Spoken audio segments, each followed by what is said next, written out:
we want you to do here today is steer around an obstacle before you go to the next step, because we're going to give you an obstacle. And if you decide to try to do everything all at once, you're probably going to go right through that group of kids just right in front of you. So steer, steer, steer when you get a little bit of breathing room. Okay, now I got some space. Now we go on to step 3. What do you think that might be? Moving the leg of the individual here. It could be like that. It could be in a lot of different things going on right here. We want to get this person's leg out of the equation.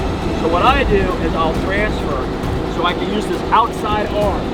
And what I do is I go on the inside of their leg as far down as I can while I'm still looking.